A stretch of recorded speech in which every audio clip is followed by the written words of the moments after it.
दोस्तों, आज मैं जो कहानी आपको सुनाने जा रहा हूँ, ज़्यादातर लोगों के साथ इसका सामना हो चुका होगा।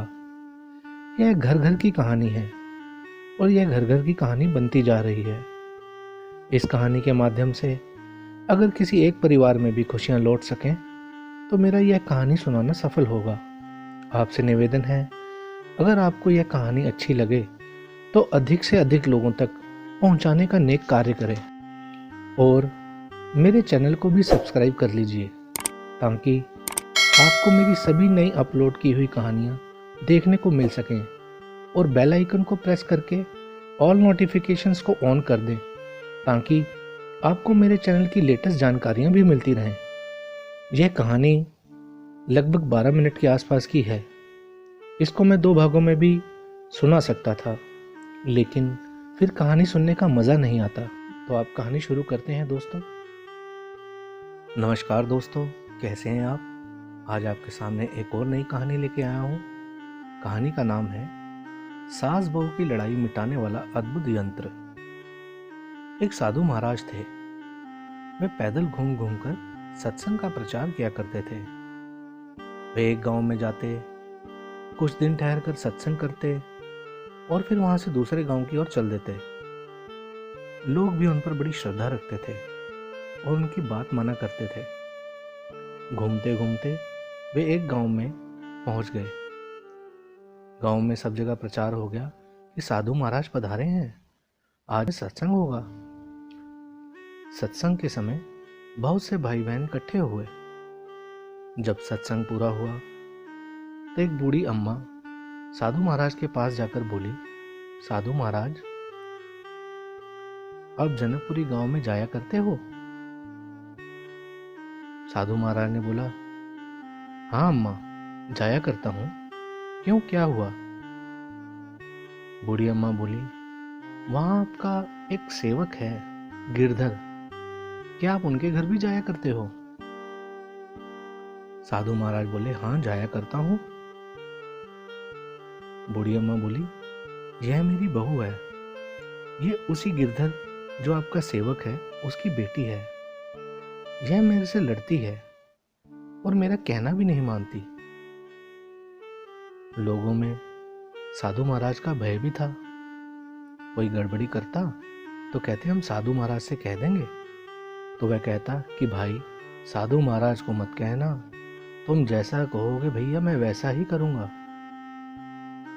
साधु महाराज जी कोई राजा की तरह दंड नहीं देते थे। वे बड़े प्रेम से कहते थे, भाई तुम ऐसा क्यों करते हो? लोग उनकी बात का आदर भी करते थे। प्रेम का जो शासन होता है ना, वह बड़ा अद्भुत होता है। और राजा का शासन तो राजसी तामसी होता है, पर संतों का शासन सात्विक होता है। साधु महाराज ने उस बूढ़ी अम्मा की बहू को बुलाया और उससे कहा, बेटी तू सास से क्यों लड़ती हो? साधु महाराज ने ऐसा कहा ही था कि उसकी आंखों से आंसू बहने लग गए। जब वह लड़की छोटी थी ना, तब वह साधु महाराज के सामने खेला करती थी। अब बड़ी हो गई है, विवाह हो गया है तो ससुराल में आ गई है। उसके मन में साधु महाराज के प्रति बाप दादा की तरह पूज्य भाव था। अब उसने साधु महाराज के सामने अपनी शिकायत सुनी तो वह घबरा गई और रोने लग गई। साधु महाराज ने आश्वासन दिया तो वह बोली, साधु महाराज जी, मैंने तो कोई कसूर ही नहीं किया। मैं सास को दुख नहीं देती हूँ, फिर भी उनको मेरा काम पसंद ही नहीं आता। मैं क्या करूं? सास बिना कारण मेरे से लड़ती हैं। बहू तो कहती है कि सास लड़ती है और सास कहती है कि बहू लड़ती है। लड़ाई कम से कम 2 आदमियों में होती है, अकेले में लड़ाई नहीं होती। सैकड़ों हजारों आदमी मिलकर लड़ाई कर सकते हैं, पर अकेला आदमी लड़ाई नहीं कर सकता। 2 आदमी लड़ते हैं तो एक कहता है कि वह लड़ाई करता है और दूसरा कहता है कि वह लड़ाई करता है। अपना अवगुण अपने को नहीं दिखता। साधु महाराज ने कहा, बेटी तू घबरा मत, मैं तुझे आज एक ऐसा यंत्र बनाकर देता हूँ जिससे लड़ाई मिट जाएगी। वहां उस लड़की का देवर भी खड़ा था। उसको साधु महाराज ने कागज, कलम, दवात और एक ताबीज लाने के लिए कह दिया। उसका देवर जाकर चारों चीजें ले आया। साधु महाराज जी ने कागज के एक टुकड़े पर कुछ लिख दिया और उसको समेटकर उस ताबीज में बंद कर दिया। साधु महाराज जी कहते हैं, लो बेटी, यह ताबीज तुम बांध लो, तुम्हारे घर की लड़ाई मिट जाएगी, परंतु इसके साथ तुम्हें मेरी बात माननी भी पड़ेगी। बहू बोलती है, जी जी साधु महाराज, आप जैसा कहेंगे मैं वैसा ही करूंगी। दो बातें हैं, एक तो सास कोई बात कहे तो सामने से मत बोलना, और दूसरा सास जो काम कहे झट से उठकर कर देना। इन दो बातों का तुम पालन कर लोगी तो यह यंत्र सिद्ध हो जाएगा। बहू बोलती है, जी जी साधु महाराज, कितना दिन करना पड़ेगा? साधु महाराज बोलते हैं, कम से कम 12 महीने पालन कर लिया तो सब काम ठीक से हो जाएगा, पर बीच में कभी भूल होगी तो उस दिन से फिर 12 महीने गिनने पड़ जाएंगे। उससे पहले जो दिन बीते वे गिनती में भी नहीं आएंगे। बहू बोली, ठीक है साधु महाराज, आप जैसा कहेंगे मैं वैसा करूंगी। बहू ने उस ताबीज को लेकर बांध लिया। साधु महाराज 4-5 दिन और सत्संग करते हैं, फिर दूसरे गांव की तरफ चल देते हैं। उनका कोई नियम नहीं होता था कि इतने दिन ही यहाँ रुकेंगे या इतने दिन ही वहाँ रुकेंगे। हमारे यहाँ पहले ऐसे संतों की परंपरा चलती थी और लोगों पर उनका धार्मिक शासन चलता था। उनके शासन से लोग प्रभावित होते थे। लोग उन संतों को बड़े पूज्य भाव से देखते थे और उनकी आज्ञा का पालन करते थे। इससे गांव में बड़ी शांति रहती थी। बहू साधु महाराज के बताए नियमों का पालन करने लगी। सास कोई काम कहती तो वह झट से हाथ जोड़कर हाजिर हो जाती और सामने नहीं बोलती। सास ने मन में विचार किया कि साधु महाराज जी का यंत्र बड़ा अद्भुत है। देखो, एक दिन में ही बहू सुधर गई, घर में बड़ी शांति होगी। घर वाले भी सब राजी हो गए थे। सास बहू आपस में प्रेम से रहने लगी। बहू आज्ञा माने तो वह सास को बेटी से भी अधिक प्यारी लगती, क्योंकि बेटी तो थोड़े दिन घर पर रहती है, फिर अपने घर चली जाती है। पर बहू तो सदा ही पास में रहती है ना।